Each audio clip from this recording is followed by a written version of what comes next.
জিয়াউর রহমান ও বেগম খালেদা জিয়ার পথ অনুসরণ করে প্রধানমন্ত্রী তারেক রহমান দেশকে এগিয়ে নিয়ে যাবে বলে প্রত্যাশা জাতীয় সংসদের স্পিকার মেজর হাফিজ উদ্দিন আহমেদের।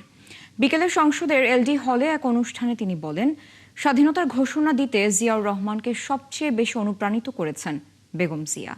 তাই পাকিস্তানিদের রোষানলের শিকার হন তিনি। মোহন ইসলামের রিপোর্ট।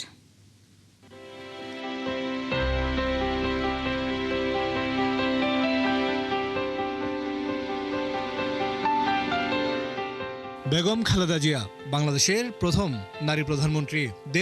দেশের মানুষ আর গণতন্ত্রের জন্য যিনি নিজের জীবন বিপন্ন করেছিলেন।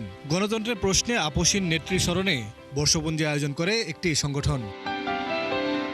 জাতীয় সংসদের এলডি হলে সেই আয়োজনে অংশ নেন জাতীয় সংসদের স্পিকার, চিফ হুইপ, কয়েকজন মন্ত্রী ও সংসদ সদস্যরা।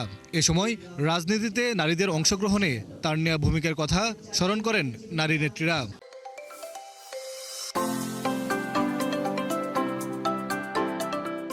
আমার জন্মটা হয়েছিল আমার মায়ের গর্ভে, কিন্তু আমার রাজনৈতিক জন্ম হয়েছে দেশনেত্রী বেগম খালেদা জিয়ার গর্ভে। তার প্রয়াণে জনসমুদ্র দেখেছি।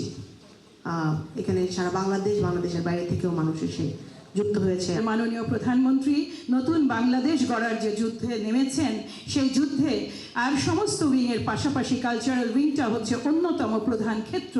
আলোচনায় উঠে আসে জুলাই গণ অভ্যুত্থানের কথা। নেতারা বলেন, আন্দোলন সফলের পেছনে বেগম জিয়ার দীর্ঘদিনের সংগ্রামের অবদান সবচেয়ে বেশি। এই অগস্ট আন্দোলনে এটা তো একটা প্রেক্ষাপট দীর্ঘদিন ধরে তৈরি করেছেন, সেটারও নেতৃত্ব দিয়েছেন খালেদা জিয়া এবং সফলতা দেখে গিয়েছেন। তো এটা অন্তত কিছুটা হলো আমাদের একটা মানসিক শান্তি যে তিনি এই পরিবর্তনটা দেখেছিলেন।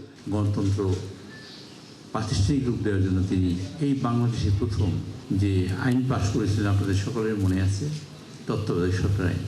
আলোচনায় বেগম খালেদা জিয়ার স্মৃতিচারণ করেন দীর্ঘদিনের সহকর্মী জাতীয় সংসদের স্পিকার। গৃহবধূ থেকে জাতীয় নেতার জার্নির কথা স্মরণ করেন তিনি।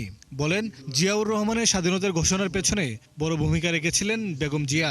আরও তো কত নেতা নেত্রী ছিলেন, তাদেরকে তো পাকিস্তান সেনাবাহিনী খুঁজেনি, খুঁজেছে কেবল বেগম জিয়াকে, এবং জুলাই মাসের শেষ দিকে তাকে ঢাকা শহরে একটি বাড়ি থেকে গ্রেফতার করেছে। এই দুই নেতার দেখানো পথে প্রধানমন্ত্রী দেশকে এগিয়ে নেবে বলে আশা তার। এই বাংলাদেশের স্বাধীনতার সার্বভৌমত্ব কোনোভাবেই যাতে কেউ ক্ষুণ্ণ করতে না পারে, সেই জন্য আমরা ঐক্যবদ্ধভাবে তারেক রহমানের নেতৃত্বে বাংলাদেশকে এগিয়ে নিতে চাই। এই সরকারের নেতৃত্বে মুক্তিযোদ্ধাদের স্বপ্নের বাংলাদেশ হবে বলে আশা রাখেন তিনি। দেশকে গঠন করবার লক্ষ্যে। মোহন ইসলাম, ৭১, ঢাকা।